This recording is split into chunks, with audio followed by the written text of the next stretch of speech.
Welcome back to the show, where a single aircraft can make Sonic the Hedgehog look like a chomp. My name is F-22 Hunter, and this is Ace.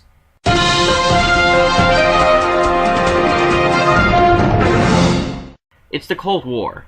The United States and Soviet Union are constantly spying on each other in order to learn about their nuclear weapons advancement. The U-2 is the primary American aircraft for reconnaissance missions. Its high-altitude and high-resolution camera allow the aircraft to make high-quality images from a safe height.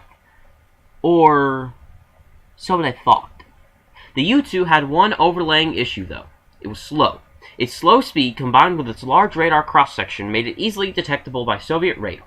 This was proven when Gary Powers was shot down over Russia in his U-2 spy plane on May 1st, 1960. The CIA came to Lockheed and requested an aircraft that would not only be much faster than the U-2, but also have a smaller radar cross-section than the U-2.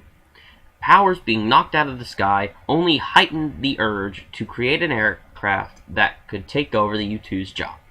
Skunk Works rolled out the SR-71 on April 30th, 1962. The SR-71 can travel above Mach 3, or 2,301 miles per hour, or higher than that.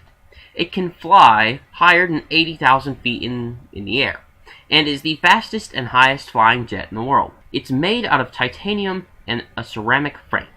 It was the pioneer of stealth technology.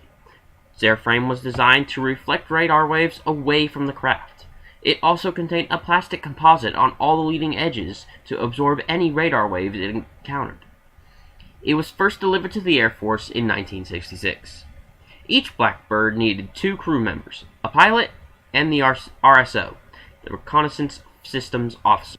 Choosing pilots for the Blackbird was a week-long process. It involved lots of testing and physical training that was almost identical to that of the astronaut corps. In order to fly the Blackbird, both crew members had to wear a $120,000 pressure suit, very similar to the ones worn by astronauts in NASA. The reason for this was because at that altitude, if the pressurized cockpit failed, nitrogen bubbles would form in your blood and it would boil. Yes, your blood would boil inside your body.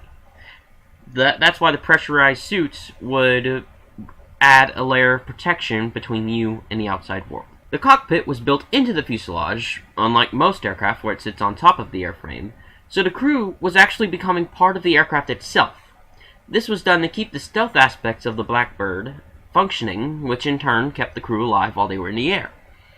The black skin of the Blackbird, when flying at its max speed, would reach temperatures at or above 1,100 degrees Fahrenheit. The SR-71 served in the Vietnam War. Its task was to take pictures of all enemy positions, and in order to avoid an international incident, every flight was planned in excruciating detail. The need to fly every mission perfectly was always present. Due to the stealth of the craft, the enemy couldn't track it with radar. That doesn't mean they didn't shoot. Missiles would fly up at the Blackbirds, but because of the height and the speed of the craft, nobody could hit it. The SR-71 was so secretive that during a mission to support Israel during a war against its neighbors, both sides shot at it because of its unknown nature. Neither side hit the craft, though. It was too daggum fast. The SR-71 program was terminated in the 1980s, and the reason behind that was just because it was too expensive. Satellites would take over its role, and the last flight of the Blackbird, it took off from Skunk Works Airfield and broke 4 different speed records on its way to the Smithsonian. It's the only aircraft to serve in the U.S. Air Force and never be shot down. It still holds all those speed records to this day. Thank you for watching today's episode of Ace. I hope you all enjoyed today's episode and will decide to tune in next time for when we build upon the stealth technology the Blackbird pioneered with the first stealth fighter ever created.